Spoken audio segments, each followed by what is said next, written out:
So. That makes me feel good. Thank you. You left. All right, have reached the hour of 3 o'clock. I'm gonna call the meeting to order and ask for a roll call, please. Chair Lopez, Here. Vice Chair Dunford, Stanislaus County, Here. City of Houston, Here. City of Modesto. Oh, sorry, that's Chair. My apologies. City of Newman, Here. City of Oakdale, City of Patterson, from City of Riverbank, Miss Here. Alcantar, Here. City of Turlock, Here. and City of Waterford. Here. And I have you on the right side, and you are here. Thank you. Mr. Chair, you have a quorum. Thank you very much. I'll go to agenda item 3, public comment. Are there any public comments for items not on the agenda? And you have 5 minutes. All right, seeing none, we'll go to the consent. Okay. Sorry, parking was a little hectic. First of all, I want to say that I'm sorry that Doug Dunford isn't here. I've really enjoyed seeing him at these meetings, and I'm wishing him and his family the best. Also, it's my sad news to let you guys know that one of the members of, my name's Carolyn Newman, was on the grand jury last year, and one of the members has passed away. His name is Ernie Garcia. He was formerly an attorney. He became a teacher for Montessori schools. He's a very sweet man, very patient, very kind, just this quietly happy just all the time. And he will be very much missed. Services for him will be up in Stockton at the Universal Unitarian Church on Friday. So I just wanted to say those 2 things. Thank you. Thank you very much. Anyone else? All right, now moving on to 4A, motion to approve the management and finance minutes of March 4th, 2026. Any comments or questions? Anyone in the public like to speak on this item? Yeah, hi, it's me again. There is a corrections that I would like to be made. In the minutes, I made comments on 2 of the items, and those are not represented anywhere. There are times where I've attended meetings, and just attending on Zoom, they've put me on the attendees list. But for this, they didn't even put my comments in it. And so I don't know if you guys do action minutes or if you do like narrative minutes or how that works, but especially because this is the purview of this committee, I'd like to see some kind of concrete decision about what type of minutes you'll be taking moving forward. That's all. Thank you. Any other comment? All right, I'll bring it back to the committee. Any changes or comments or questions? I'll entertain a motion.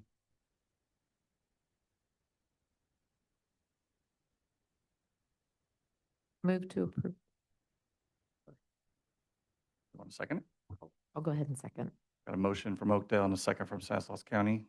Roll call. Oh, all in favor say aye. Aye. Any opposed? All right, motion carries.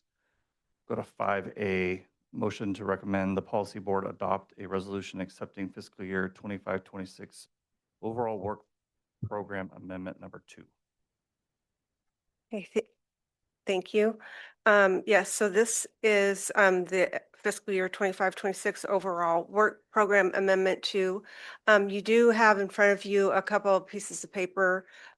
We had some online comments, public comments from Ms. Karen Dunger, and so those are in front of you if you want to read them. They're for this item and the next item. Some suggestions and things that she had regarding this OWP.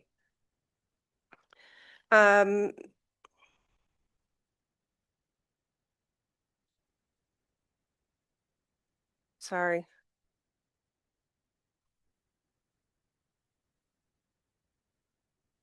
We got a new clicker. Okay, so the OWP is a required document through Caltrans that must be submitted and approved each year by StanCog's funding partners. And those funding partners include FHWA, Federal Highway Administration, Federal Transit Administration, FTA, and Caltrans. This is a management tool which identifies tasks and products that StanCog will undertake each fiscal year. Amendment 2 is necessary to include Caltrans carryover and reconciliation figures for FY 24-25. Staff is now working with Caltrans on the process for review.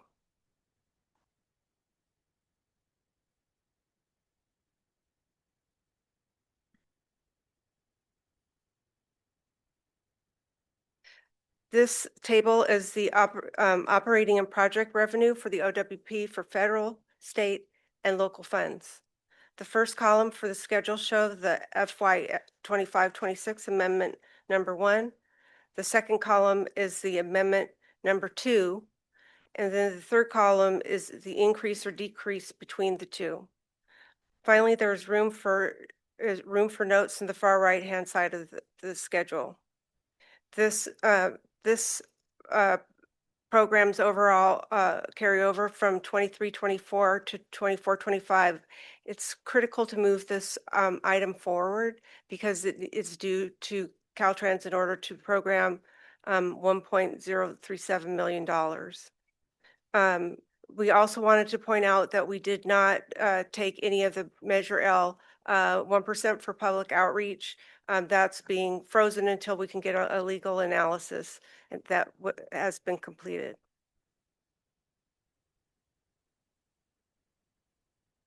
Schedule 2 is the operating expenditure for services and supplies such as travel, postage, structure, maintenance, and rent supplies and such.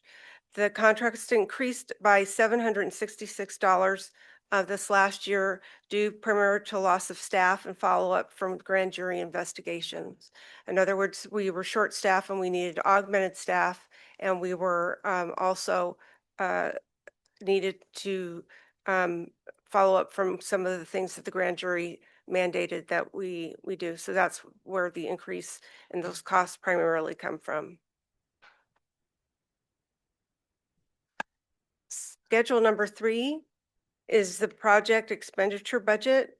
This is for projects like the regional transportation plan and the sustainable community strategy, and REAP funds for agency projects. This remains relatively flat.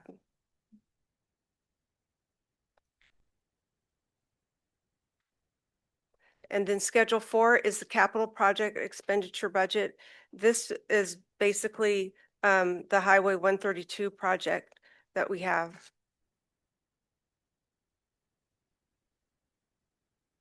So on February 4th, this item was brought to the MFC. After that meeting, staff found omissions of revenues which have been corrected. Then on March 4th, we brought this back, but to the management and finance, but the link wasn't working, it was not active. So we're bringing this back to you today on April 1st for a motion to recommend the policy board adopt the FY 25-26 amendment number 2. We have initial comments from Caltrans and are making modifications that Caltrans has suggested to us. And with that, I would take any questions.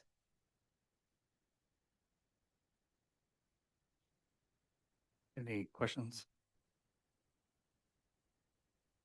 So you mentioned the criticality. Can you explain that a little bit more, please? So Caltrans needs, in order to for us to capture that $1.037 million, we need to program the funds. They need that time because it's their old money to program that money so that we don't lose it. That's a Caltrans stipulation. May 1st is our deadline by May 1st for amendments. And if we don't have that money programmed by May 1st, there is a chance that that money will be lost by Stancog and will be distributed to the other MPOs and RTPAs in the state. Yeah, I didn't know if any clarity needed to be added to that, but just to clarify, this is previous year, we're reconciling carryover from 2 prior years. And yeah, we'll be unable to capture that or invoice, and they'll be expired. Right. That's the one. So then you also mentioned that Caltrans makes comments. What, Mhm. what comments were made and what was the, There, in the budget itself, there's a budget and then there's a narrative. And so the narrative is just describes the different projects that we're doing. And there we used the wrong factor for the toll credit, so we have to change that to the right toll credit match. And we're doing that right now. And then on some of the tables that that there's tables in the narrative that need to match what's in the budget. And there were typos there and those don't match. So we're making those corrections per Caltrans, which is what we do every year. So any other questions? Have you had the opportunity to read the comments regarding this from Ms. Dunger? mhm. Do you have any clarifications or anything that you could add? Yeah, so Ms. Dunger points out some really some things that are true. Some of the clarifications that she has put in there, we will make those clarifications, but we can't change, we're not going to change the budget now. We'll change it as we get the final comments from Caltrans. We'll incorporate her comments. City of Riverbank made some comments and we'll incorporate those comments as well. And I could, just to expand too, I think she identified some inconsistencies between the tables and the schedules, and that's something that Jean is talking about too, that we will fix in this final version. Are you anticipating these items being corrected before the policy board takes action? Yes. I don't really have any other questions other than I find it very interesting that we asked a member of the public to sign an NDA. That makes no sense whatsoever. So I know you don't probably want to comment on it, but I want to go on record to say that when someone approaches you with questions or wants to help or participate in helping you, and you go to that extent, it seems totally inappropriate.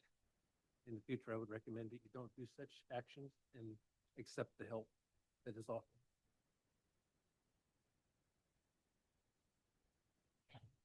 Good. I'll concur with those statements. Any other questions? All right, we'll go to the public. Oh, sorry.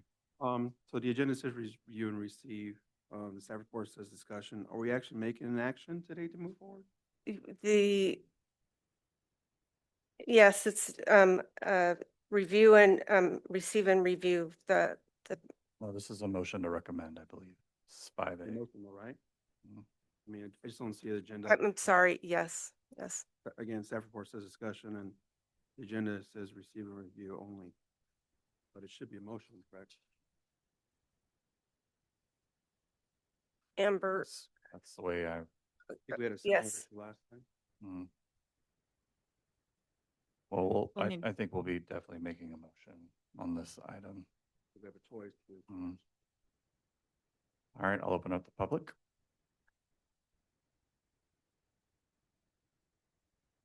Good afternoon, members of Management and Finance. My name's Karen Dunger. I'm the one that gave you all these lovely comments. I would like to add to the comment, actually to all the comments that I've submitted for today's items. I have followed up with staff after those comments have come through, and I've been assured that they will be making the corrections before it goes to the policy board meeting. So if you do make a motion, I would just make it maybe that you're going to approve it based on the potential for these corrections to be made. Thank you. Any other members of the public? All right, I'll bring it back to the committee for a motion.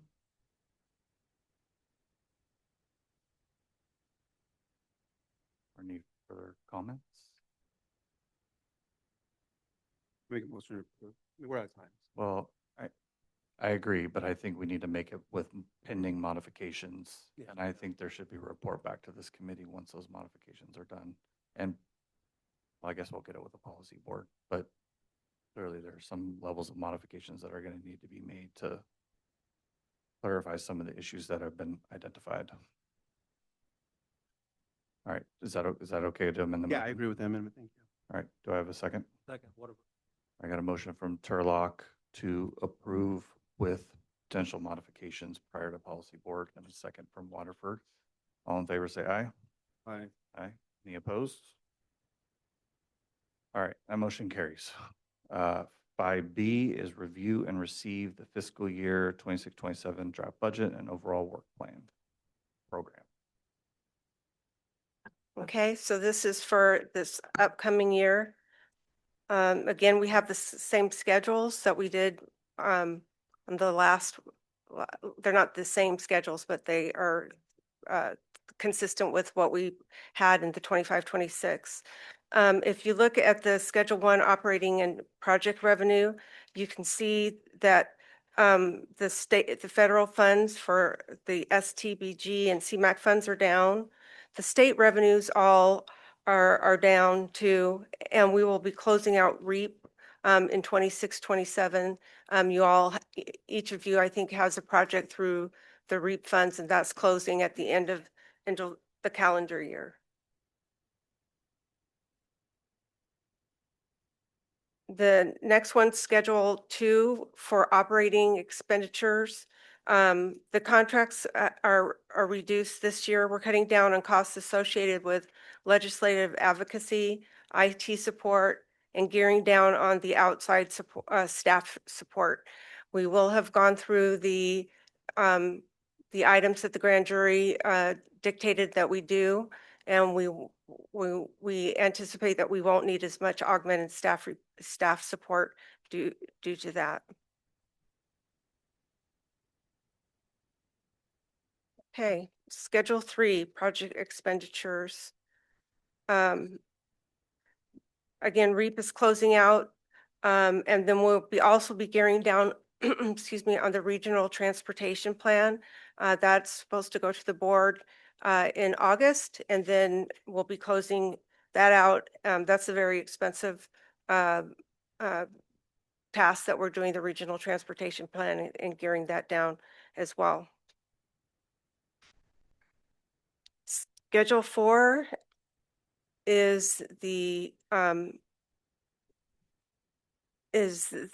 Highway 132 project for this PS&E and right of way. So that goes over that.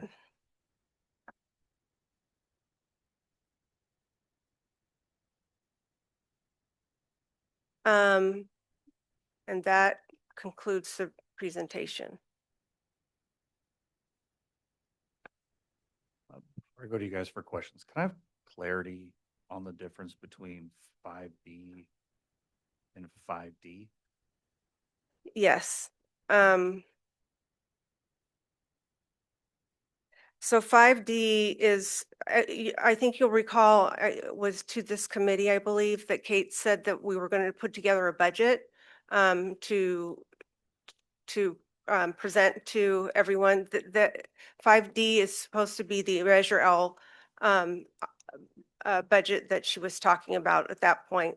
That's something that we'll be doing a workshop on and taking to the policy board. Maybe I'm I- looking at a wrong agenda. Oh, I'm looking at the one that I got from Shannon, so this is clearly not the same agenda. Sorry about that. Yeah, let's do. Is that what it was? Yeah. Okay. Was there another one sent out that I missed? Another agenda outside of what Shannon was sent? Did you upload a? That you were looking at? So What? it's not the same. This Oh, not packet's not the same as this? I have it, Dave. I have it. The one I'm looking on the email from Shannon has 5B is received and Yeah, review, there was, 5D. You're correct. It was a mistake. It was. Okay. Okay. Okay. Now I'm better. Okay, I thought I was losing my mind. Um, now I got to remember to use this, not this agenda. Okay, so I'll note. I'm all confused. On some of the, if you look at Schedule 1, like if you look at the FHWA PL 2627, that doesn't show the increase or decrease in the fiscal year 25-26 amendment. And so there are several items, like, and if you go down to complete streets, there's the 37491, that's not noted either. And there's several areas on this document that don't have that. And I'm not sure if this document is showing the increase, decrease between those two items, but they're not reconciling themselves. So I'm just noting that for the record. Okay. I'm seeing potential, maybe columns like that, but it could just be the way that the budget's being done. And those, we're receiving comments from Caltrans on this one as well. So I would expect that if there was a mistake made, that they would catch it as well. But we realize we have to go back through and double check it. Okay. And I would utilize those note sections a little bit more with a little bit more specificity into the future. That's just a recommendation. No, that's a good call. Thank you. Any questions from the committee? Yeah, I mean, I understand the format as far as report and how you report to Caltrans, but here's information I'd like to request as far as where our actuals are looking for 24 or for 25, 26, to get better understanding of how we're projecting for 26, 27, especially on the expenditure side. We have a lot of moving items, which you're giving notes of what that looks like, but with no actuals of where we are today, I'm trying to figure out how the budget is flowing. Yes, So is that information that you provide? not at this point, no. Can it be sent to me at a later date, or is that? We're reconciling our numbers right now, so we don't have the audit complete for FY 23, 24. And so How was the analysis done to project for 26, 27 then? it's based on projections. I mean, to clarify again, you don't have the numbers to project out, so it's a little difficult from a financial standpoint, right? Yes, it's the best that we can do at this point, though. Understood. We ended up running every single GL year by year and then projecting out based on prior years, what it will be in the future and the contracts. Did you do a five-year look back? What did you, We did a 3-year. a 3-year? Okay. Can you provide that analysis to me at a later date? Obviously, I don't need it today, but I mean, I'm glad you explained that. I appreciate that. That'll at least help me a little bit how you're breaking the budget down a little bit. At a later date, we'll have it detailed, hopefully by the time we do the budget workshop, but if not, it'll be after and after the books have all been closed with the new audit completed, and then everything will be up to date. Great. That helps. Well, Thank you. And I think that's just good clarification and information we can provide in terms of background of how the, numbers were. Yeah. Yeah. Analysis, yeah. Right? I mean, usually in your budget documents, you see where you're kind of at and how you're going forward. I mean, the statements help, right? Whether this goes up or down or what it does, but without the information behind it. it's The not- assumptions that went into building the budget, yeah. Right. Okay. So, yeah, I think Jen, we can add that to our staff report. I just wanted to share that I had shared with staff, their amend 2 in these tables does not match the previous item in numbers, and there are numbers that are missing. So when you're looking at your comparison between the amend 2 and the proposed, you're not looking at a true comparison because there's revenues that are left out and there are some expenditures that are changed in that amend 2.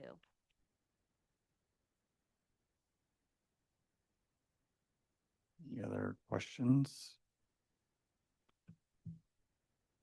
Are we under the same time constraint as the last item? Yes.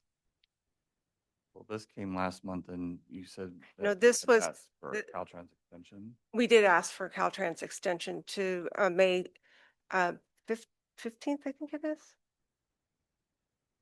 For the amendment, that is a strict May 1st. There's always a little bit of wiggle room because, we're partner agencies. For the OWP in the past, Stancog has been late, and we've been able to work with them, so it's not the exact same. But the deadline for OWP statewide is May 8th. We understand your policy board is on the 19th, so we anticipate it by the 19th. If there's any unseen circumstances by that point, that's more of a case-by-case basis. It's not like you're going to lose the money like for the amendment, but that's a little bit more strict. I think what I'm struggling with is we have a new executive director and like kind of starting things over, and she's been here for 2 days, and like giving her an opportunity to look at the budget and understand all that's going into this is important in my mind. So I just have some concerns just saying, yeah, let's just pass this on to the policy board with some of the errors and omissions that have been identified. So that's kind of where I'm at the moment. If I, We plan, we can bring this back to you in May because you meet before the policy board, and that's when we plan to take it. So this is a draft, and we can work on the draft with Caltrans and based on Riverbank's comments as well, include all those.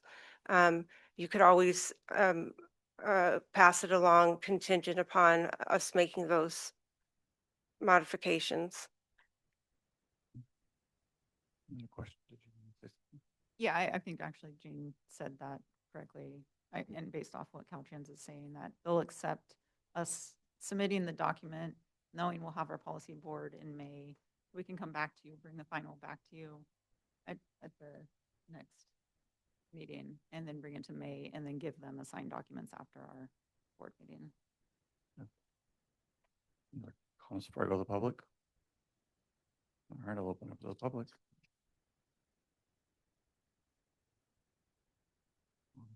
All right, seeing none. Do we have a motion?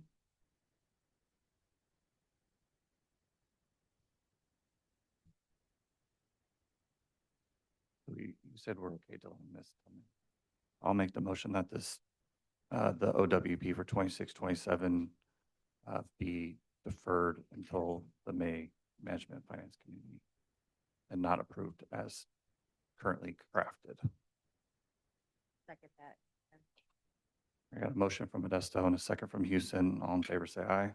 Aye. Aye. Any opposed? Seeing none, that motion carries. Okay. So now we'll go into 5C, which is receive and review the fiscal year 26-27 operating and Measure L budgets. Yes, and so this one is just receive and review is maybe a little bit misleading because what we're trying to do here is let you know that there's a workshop scheduled for April 15th at 4 p.m. To go over the FY 26-27 operating and Measure L budgets. At the workshop, staff will review the draft budget documents, and during the following policy board meeting on April 15th, the policy board will receive the first reading of the budget and will open it up for public comment. So this item is just to make you aware that we're going to be doing that. So the attachments aren't correct. The attachments are just an FYI of what we'll be discussing. The first 3 attachments are the same attachments that you got for FY 26-27. And then the last attachment is expanded Highway 132 budget. Am I not reading this correctly? I need to get another cup of coffee. I'm looking at 5C. We're on 5C, right? Am I right? I don't have, I have what looks like the OWP. Yeah, the OWP is in there, and then the very last page Oh. has the Measure L. Well, I was confused by that as well. Okay. All right. I think I'm there now. Sorry about that. Does the committee have any questions? Is this the final draft or you expect Yeah, it to change? It's not, it's a draft. It's not a final at all. So what action are you asking us for? We're just asking you to consider the information. We're asking you just to look at it and know that this is going to happen. So one of the noted attachments was the draft policy board member memo. Right? And There was none, it was missing, yes.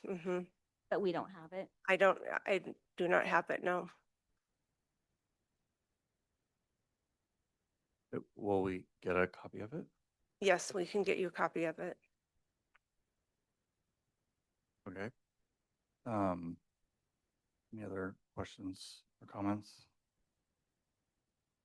All right, I'll open this up to the public. Anyone in the public speak on this item? All right, so this, oh, okay. Sorry, Karen. I will just make a couple of comments on, again, the item that I gave you in writing. The- Not so much with the OWP, but with the Measure L item that's attached. That really is not a budget. That is a projection of revenues for the year. I don't really think they should be taken together. I don't think that's the appropriate thing to be done on this item. Since it's not related to the StanCog actual budget for their operating and project expenditures, they're virtually unrelated. So for this to be taken together, it seems like it's not correct. So that would be my only comment. Any other members of the public who would like to speak on this item? All right, bring it back here. Any other further comments for staff? Questions?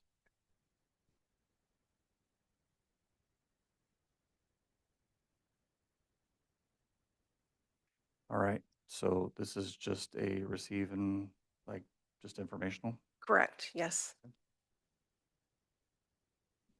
right?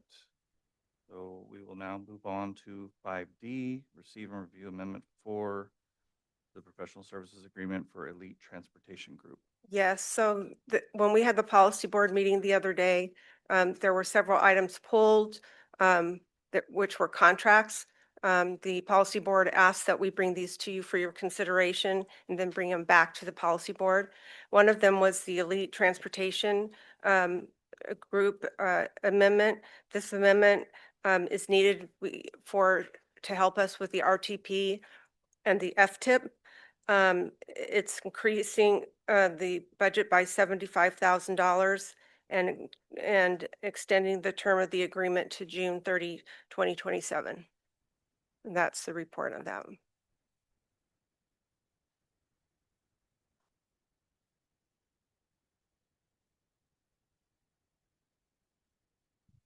Any questions or comments? Yeah, I have one. So when you bring an item for a budget amendment to us, it'd be very good to see what the original budget was, because I don't know if the 75,000 is 10% increase, 2% increase, 150% increase. I don't even know what the original amount was. And the other side of it is, I guess it gets into a little bit of the detail as to what their original scope was, but then what the additional scope was. So where did it, how did they get, why did we need this $75,000 increase? It's, for me, it's, you need to have the full look at the picture. Okay. before you disapprove something. Okay. 75,000. Please speak closer to the microphone. Want me to say it again? Do you need us to say it again? All right, so $75,000 is the amount of the amendment. I need to know, I think it's important that the management finance knows what the original contract amount was, what the original scope was, what the increase, what the new scope is, what's the 75,000 doing? And, so we get an idea and a picture if this is a small increase or a large increase. Because at this point in time, the staff report does not share that information. Well, and I think to that end, this is the Fourth Amendment. And so why does it keep getting amended? Or then what was Amendment 1, 2, and 3? Correct. And none of that's shown in the staff report. We can make those changes going forward. I mean, it comes down to, it's not only this body that has to be able to make and see this, make proper recommendations to the policy board. The policy board has to do it, but the public needs to be able to tell what we're trying to accomplish and do. We have to be very transparent, very open to them.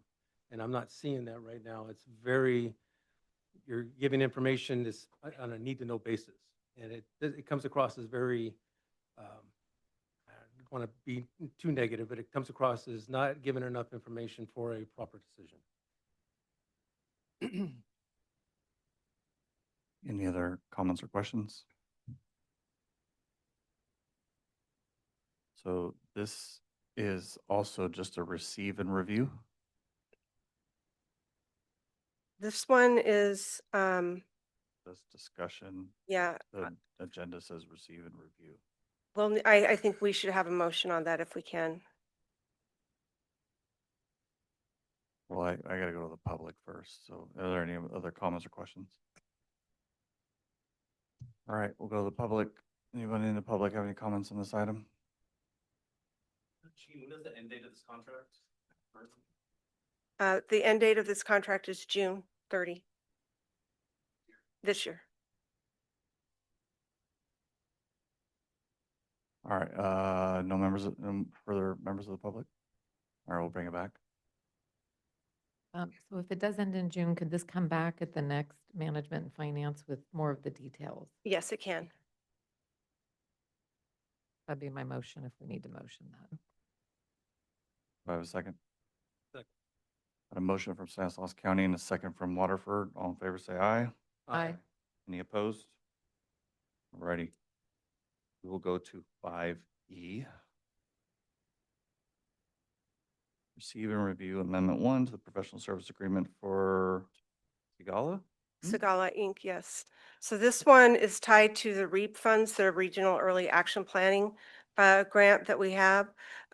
We hired Sagala Inc. as a consultant to help us through the process as we don't have in-house staff that's familiar with how to manage the REAP program, nor do we have enough staff to do it anyway. So this item is to increase the contract by $150,000 for a total of not to exceed $400,000 or $300,000. That's a typo. I'm sorry. With an additional 150 for a total not to exceed $300,000.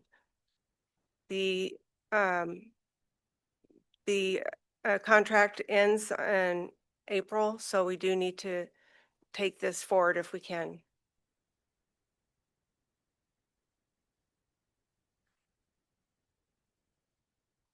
Questions, comments? I think it kind of goes back to the last one. I mean, I get the OWM as far as, how it's agendized and what the action we took and why, but how far are we going to bend how it's agendized and the actions we're taking, right? I mean, the last one got pushed, so not much of an issue, but this one again is agendized in the same way, review and receive and discuss only. We're asking for action. On top of that, I mean, it would be nice to actually see the physical amendment, what we're approving to as well. Make sure it ties back to the staff report. That would be nice. And it goes back to the original comment of what are we really looking at? So, And I don't know how else. Yeah. I think what's strange for me is that we're extending it a year and asking for more money to do the same tasks that were originally identified. Right. We ran out of funds in the original contract. That's why we're asking for more. How would you, yeah, I was saying, how did we run out of funds if the scope and the proposal was already identified to complete the tasks of the RFP? Because, I'm sorry, I'm blanking out. The way I understand it, because I inherited this one, is we hired Sagala Inc. for the help of the REAP program. We worked with them. The scope hasn't changed at all, except that we ran out of funds, the original funds that we had for the project because we needed a little bit more help from him than we had anticipated initially. Part of that is due to the loss of one of our old deputy executive director who was going to take over the project and have more background on the REAP program. And so we counted on Sagala to help us through some of the things that she would have helped us with, but she left the agency. So The scope did change. Great. Because of the additional assistance? I guess you could say that, yes. I mean, because it's not a little amendment, it's 150,000, so it wasn't a small task, right? I guess that's where I go back to, I don't see where the structure of the agreement, what it actually says, or, and it doesn't tie back to the overall class. When we bring it to the executive committee, we do bring the resolutions. And so what we could do here is we could either bring the resolution to you, or we could bring the entire contract to you if you wanted to go Resolutions forward. are there. Tell me what's actually Okay. contract or amendment, tell me what's really occurring.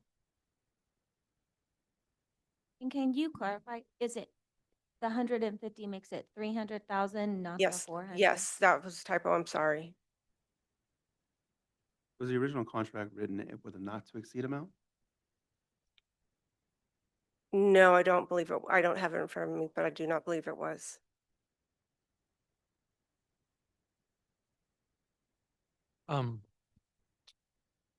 So the original, so the 150 will bring it to the 300,000. Correct. So this is a 100% increase in the cost. And so are we getting 100% more work from them? Not to kind of beat the dead horse, if you will, on this, but that is, well, what, if one to look at this without supporting documentation, it does just look like they are continue just working on scope creep on whatever we hand them. And then we get to this point to where we do not have what we originally needed. And now we're paying that same amount again. Mhm. And so I don't really have a other statement than just bringing that's my concern after other members have brought up similar concerns. Do we have Jean from Sagala? Because did they submit like the scope changes? And The scope remained the same. There was no change in the scope.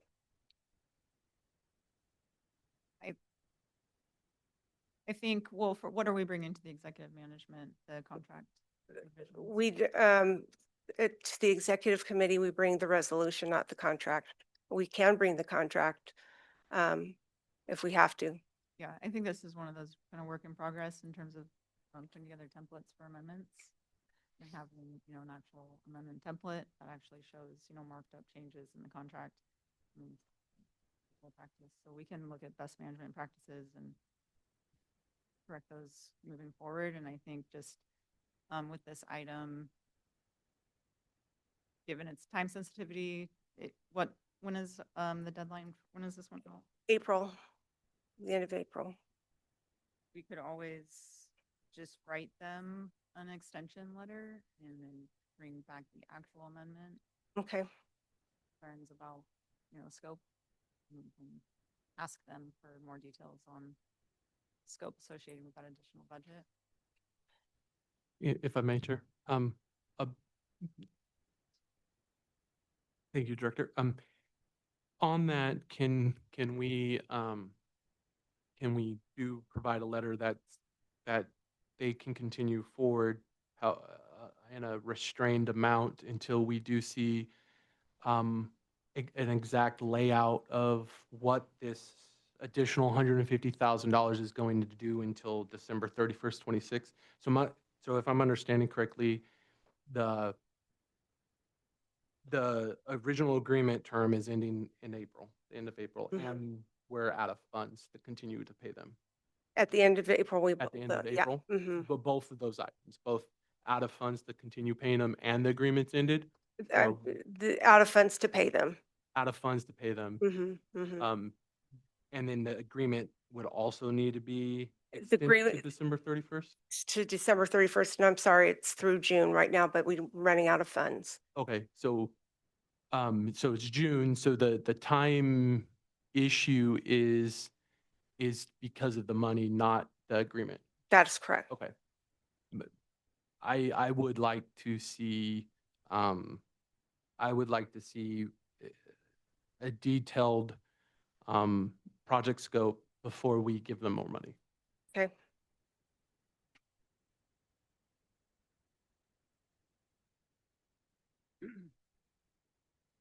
Yes, I think that would be helpful. I'd like to add on too, to see where was the original dollar spent on, like showing, hours or project delivery, that type of thing would be also helpful.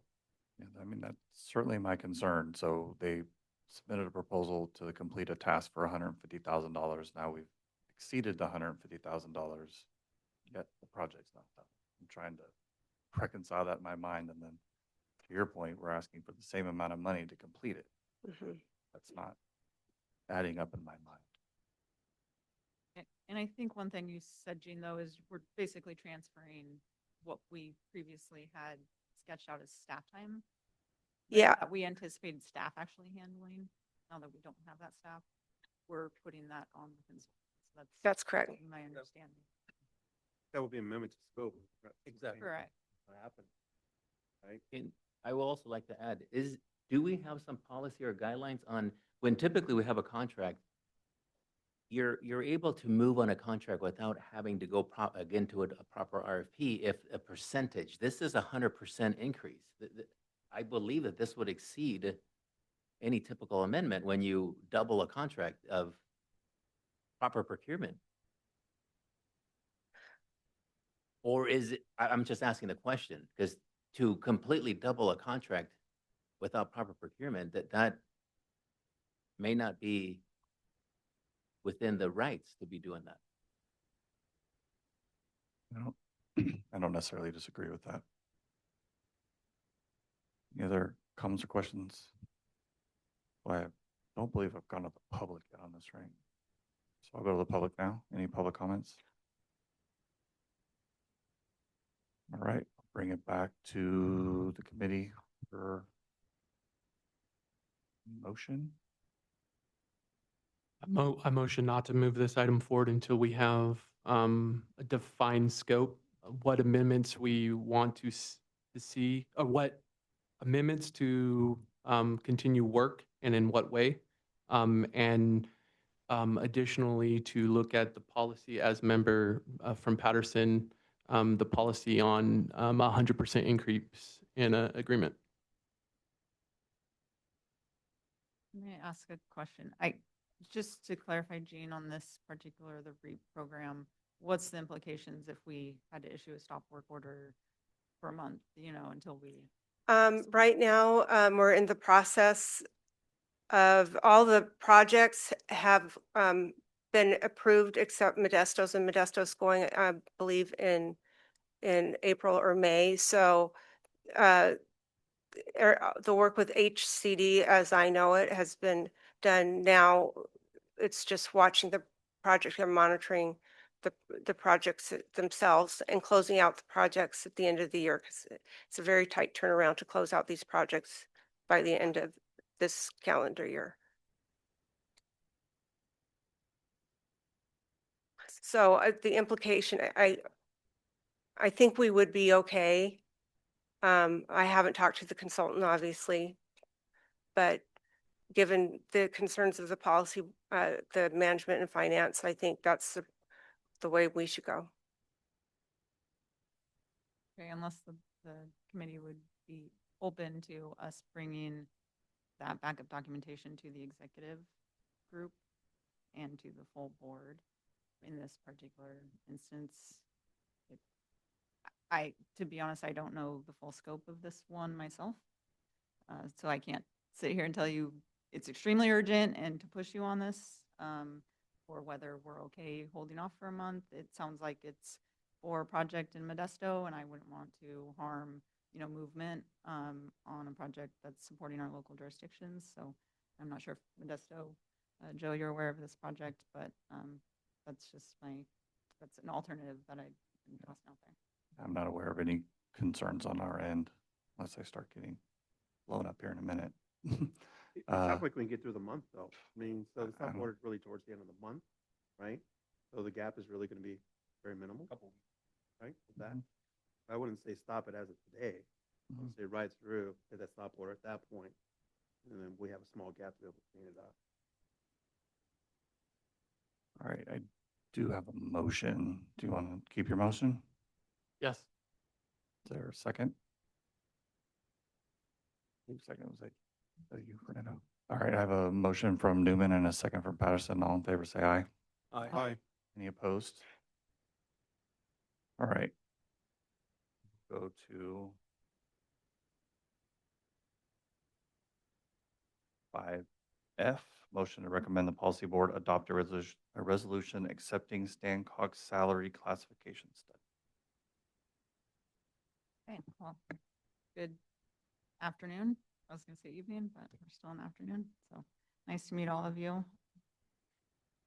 I believe this item was brought to you previously in February, and it was brought also to the policy board that reviewed the classification and salary ranges of StanCog staff. We currently don't have established salary ranges for the staff here, which, as you can imagine, makes it extremely challenging to recruit and equitably pay our employees.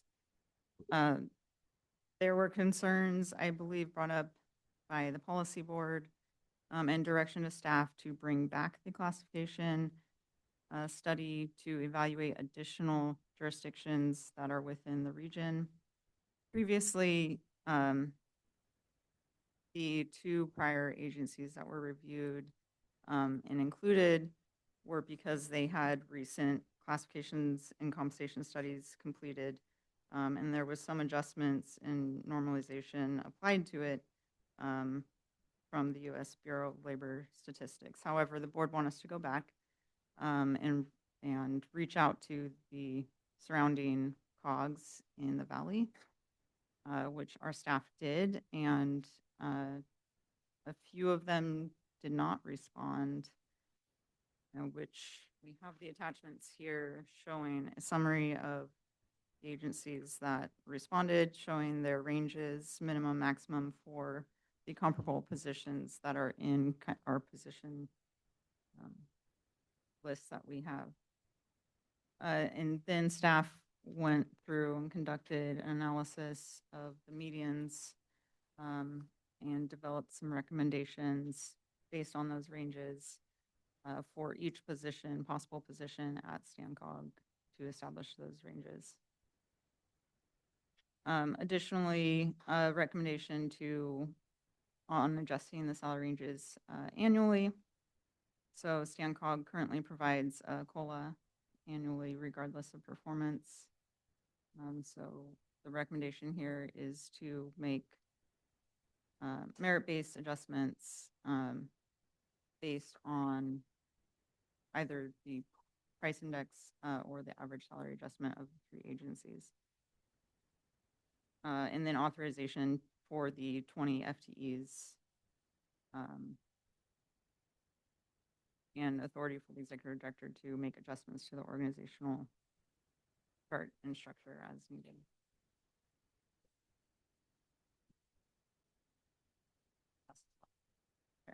So I'm have you had a chance to review this? Been here for 2 days, and the recommendations coming from you, and I mean, have you been able to adequately review and analyze the information that's presented in this packet? To be honest, I mean, if you're asking if I feel like I've adequately been able to analyze it myself, no. I know that, the work has been done by the interim director, and she's not here today, and our HR director, who's not here today. I feel strongly that we need to establish some baseline compensation for the staff here. And I feel like they did as good a job as possible to evaluate the market that's comparable to our agency. We are half-staffed at CanCog, and this would allow me to at least begin recruiting for critical positions and start filling critical positions. In my opinion, and something to discuss with this committee and the executive committee and the board, to do a comprehensive classification compensation study in the future and to be able to budget for that.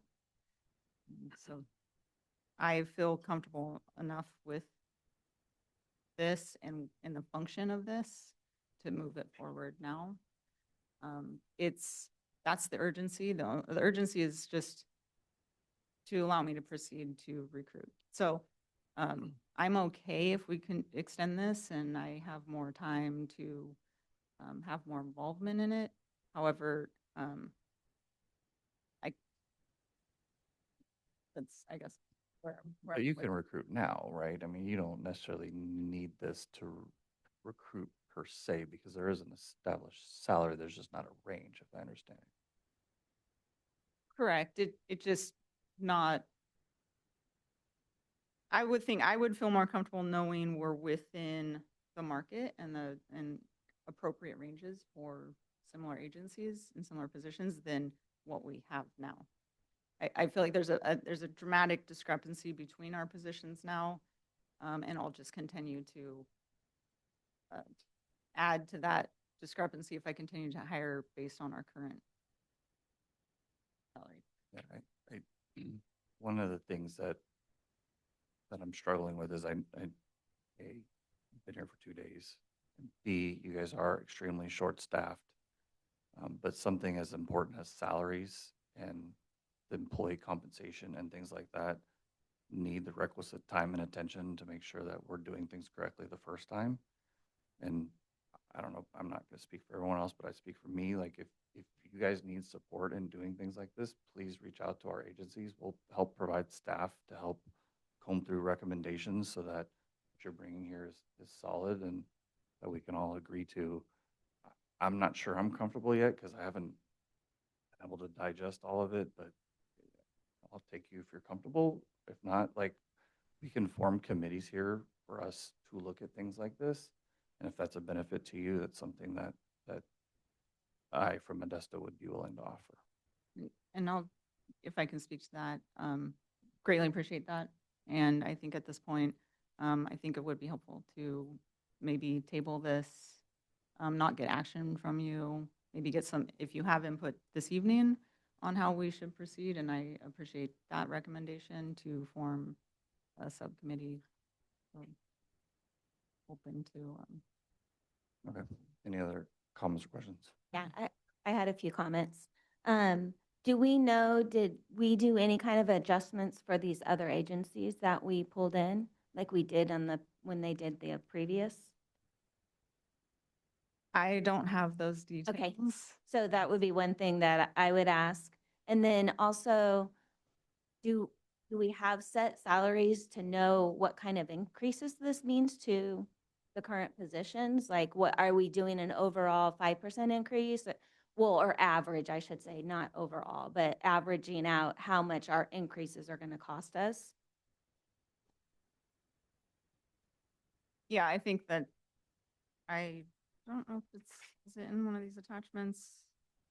We did identify that, and it's quite different for each position. So it's not across the board 5%. Correct. Yeah, but yeah. overall average. Overall Yeah. of the impact. Yeah. So I think it would be helpful to understand that aspect of it. And then is there any position that we're worried the market is lower than their rate that we have to make some kind of accommodation on there? These are fair questions. Any other comments or questions? Thank you. One of the comments I have or questions is regarding the automatic COLA. I mean, is that traditional from a COG organization? I know from a municipality, it's not. That's true. Step systems are, right? And that's one of the reasons I feel a lot uncomfortable establishing it just kind of goes. And then we get a study later and we're way out of whack, which are automatically calling and increasing that factor all over again. Giving full authority to the executive director, just add bodies willy-nilly, I feel a little uncomfortable with. I mean, we have a budget, we have established positions, we have org charts. It kind of goes back to your comment, we're short-staffed, but it says we have 20 positions approved. Does that mean we only have 10 right now? We need to hire 10 more? Or does that mean we have 20 right now? We need to hire 20 more? What, I'm trying to understand what that means a little bit. The data is a little inconclusive. I mean, it would have been better, and I don't understand why we just didn't outsource this to get it done. I mean, there's a lot more within salaries, and that's comps, right? It plays into the whole thing. Mhm. So, I mean, a lot of comments we just got was, well, they haven't done a recent study, so we're not looking at them.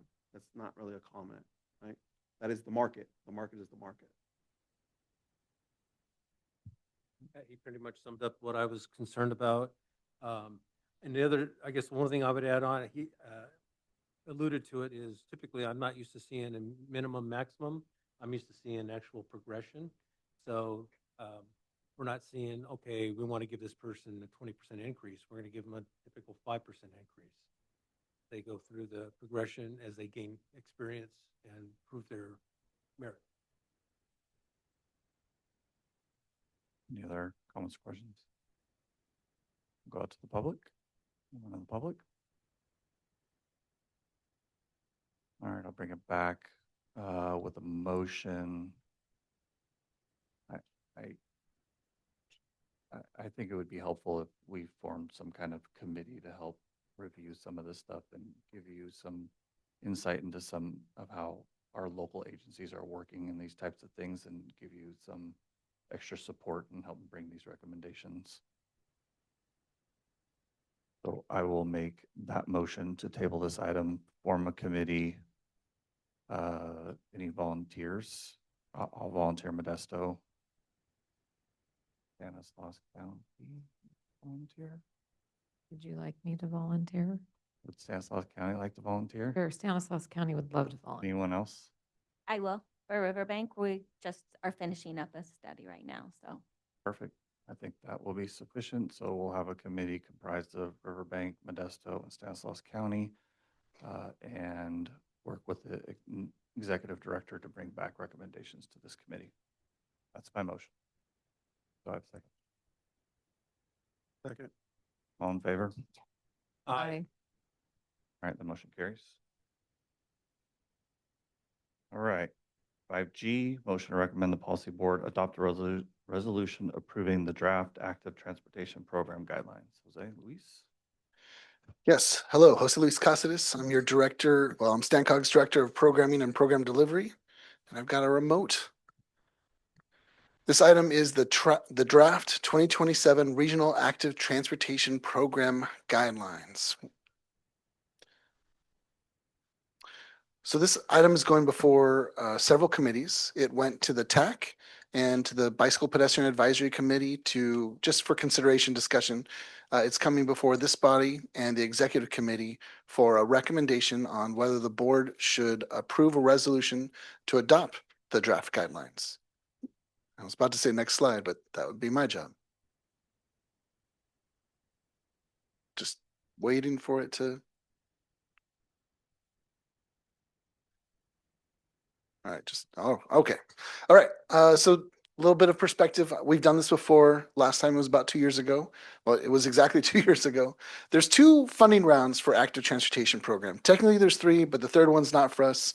It's for rural parts of California. Our agencies, our cities, counties, transit operators can compete for active transportation program funds. They can compete in the statewide round where there's $309 million available. And then they can also compete here at the regional level where we have 3.8 million available. Obviously, there's way more money at the regional level or state level than there is at the regional level. However, it's more fiercely competitive at the state level. Even though there's 300 million, last year there was 2 billion in transportation projects chasing that 300 million. At the regional level, the competition is not so bad.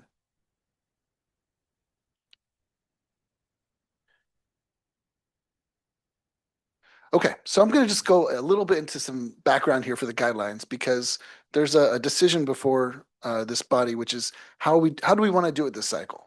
The last two cycles, we've done it two different ways. So this cycle is considered cycle 8, I believe. Last cycle, cycle 7. The cycle before is cycle 6.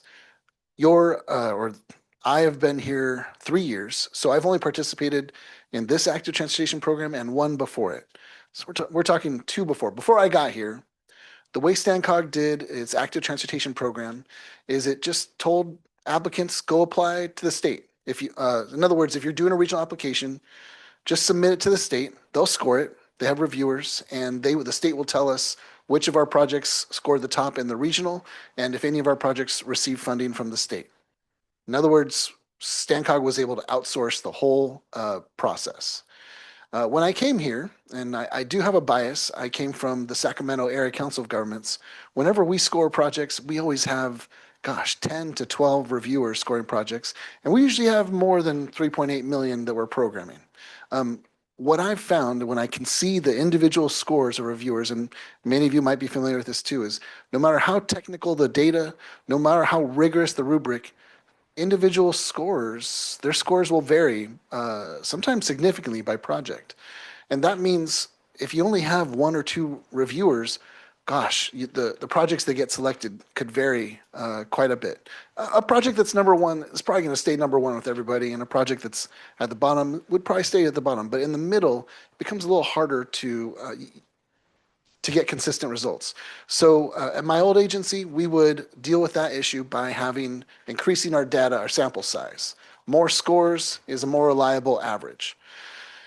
So what we did last round was we selected the projects ourselves. We had a scoring committee of about 7 or 8 reviewers reviewing the projects that were applying for regional funds. And with those 7 or 8 reviewers, I can say that the average score generally reflected the better projects. At the CTC, they don't have 7 or 8 reviewers. They have just 2 reviewers per project. And so I joke that if you want to get really good scores in the active transportation program at the statewide level, pick your reviewers carefully. Which really means it's the luck of the draw which reviewers you get. So that means if we give the job to the state to select our projects, it'll be just 2 reviewers who by rule cannot come from within our region. So it'll be 2 outsiders from another part of the state who maybe have never come to Waterford or Riverbank before, and they will score our projects and they will bring their own biases. But it's generally reliable. Whatever the top project is, it's probably the same top project we would have picked. And whatever the bottom project is, it probably would have been the same bottom. It's in the middle where you can see the variation. What we're proposing in these draft guidelines for the current cycle is to continue scoring projects ourselves. Now, the con to that is it means we need 7 to 8 reviewers from within the region to score multiple bike ped projects, and that is a time commitment. Next slide. Oh, I have to do it. Thank you. So some highlights from the guidelines. 7 to 8 reviewers would be what we're proposing. That the regional applicants must first apply to the state. In other words, if you have a very good application from our region, we want you to take that very good application and go compete at the state level where there's more money. Here at the regional level, we will fund the projects that didn't get funded at the state level. And so in order for that to happen, we require in these draft guidelines that regional applications first apply to the state. The state doesn't let us use identical scoring criteria rubric as theirs. They don't want us using the exact same scoring rubric. We like their scoring rubric, so we're proposing the same scoring rubric plus 5 points thrown in if your project is included in a regional transportation plan, active transportation plan, consistent with the regional plan. It's really 5 points that everyone would get. The other point I want to point out is this is not really a good place for active transportation plans to get funded. The reason is our maximum available that we have is only 75,000. That barely pays for a regional active transportation plan. I understand that the cost of even applying for ATP funds ends up being about $20,000 at least for an applicant. So you'd be spending a lot of money to chase very little money. I'm not going to go over every one of these dates. And honestly, I thought the font would have shown up bigger. I apologize. But key dates would be that the state has already issued its call for projects, the CTC, and applications are due June 22nd. I understand our local agencies are already aiming for that June 22nd deadline.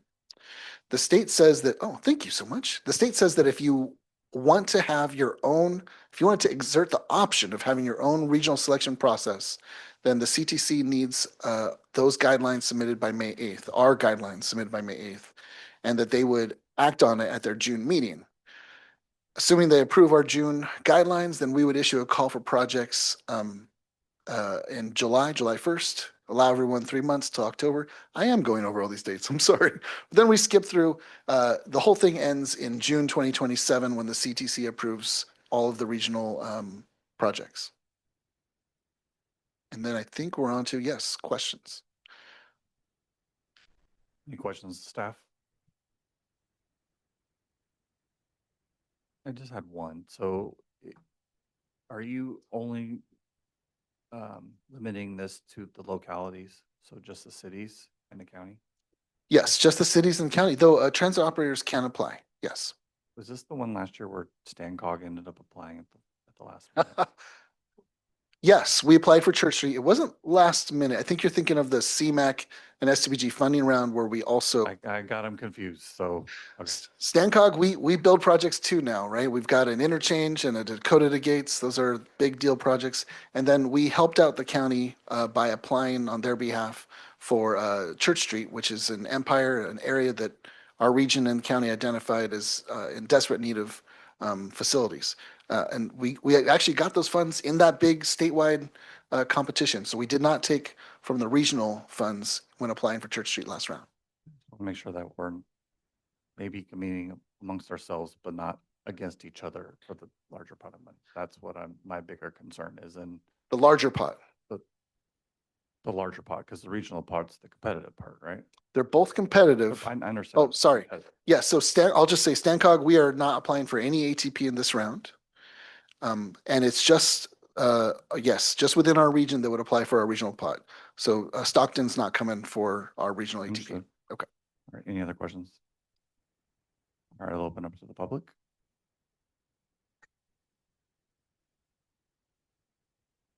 Dave Lehman, Stanislaus County Public Works Director. I would make the pitch. Let's just use the CTC scores. It's half of one of our projects, and that would wipe out the regional money. Modesto does fairly large projects too. It's not like we're talking about $30 million that we're chasing. It's 3.7 million. It's half a Rouse. It's maybe 2/3 of our Keys application, and just let the state score it. I'm sure as your staff are, we're overwhelmed. We already got too much work. We don't need to volunteer 10 of our staff to review these things again to fight over $3.7 million. So I would just say, look, if you're competitive statewide, then we either get it at the CTC, and then the next highest regional project gets the 3.7 million. And that's the pitch I would make. Save our staffs and Stancog the time and effort, and we just roll with this. And if we don't get enough applications, then we go through this process. But that would be my pitch for this. Thank you. Any other members of the public? All right, bring it back. Comments, questions, motions?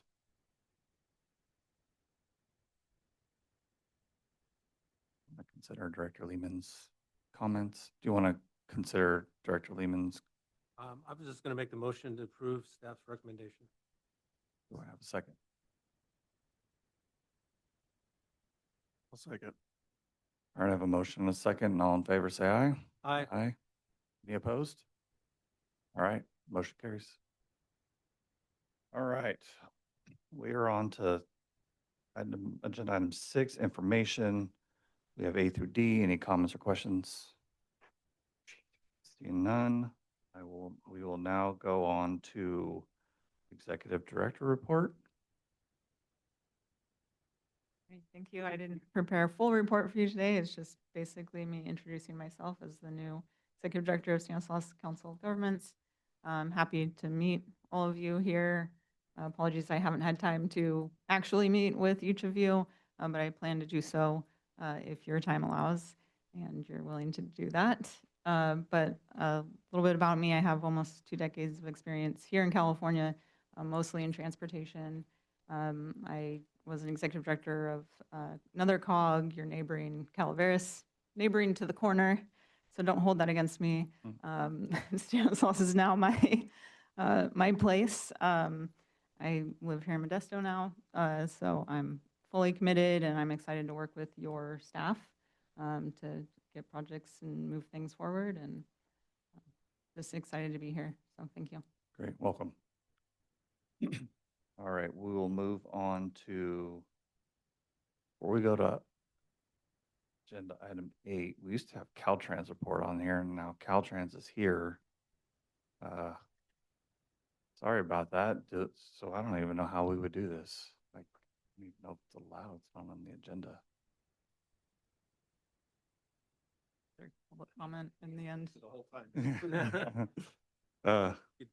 Open public comment. All right, I can reopen public comment if Caltrans would like to make some comments here. Yeah, I'll be real fast, Mr. Chair. My name is Stephen Martinez from Caltrans District 10. Just a couple quick comments and updates. At District 10, in our planning, local assistance and environmental division, we had 2 new hires. Principal planner would be Sylvia Dyack, and a new supervisor engineer, Eric Chin. So they'll be helping over all the planning and our engineering and forecasting services. Statewide, we've awarded, last month, we've awarded over $25 million through community cleanup and employment pathways grant programs. That was 90 local projects that will improve lives and communities by supporting litter and graffiti removals efforts across California. A complete list of grant recipients can be found at cleancalifornia.dot.ca.gov. Since California launched Clean California in July 2021, California and our partners have picked up about $3.5 million cubic yards of litter from highways and public spaces. The California DMV on March 6th canceled licenses for 13,000 immigrant truck drivers. The DMV said the federal government is requiring approximately 13,000 non-domiciled commercial truck drivers statewide to have their license revoked effective immediately. The state said this came following the discovery that the expiration dates on the licenses had passed the immigrants' driver's license a lot of time to stay in the U.S. I'd like to also share a couple grants from the federal side. These are both state grants. Yeah. So the California State Transportation Agency has a transit and intercity rail capital program, Cycle 8. It's a call for applications. That could be, for additional information, could be at grants.ca.gov. Available funding is $900 million with a deadline of May 14th, 2026. And the Department of Fish and Wildlife has a fisheries restorations grant program, call for applications. The deadline is April 16th.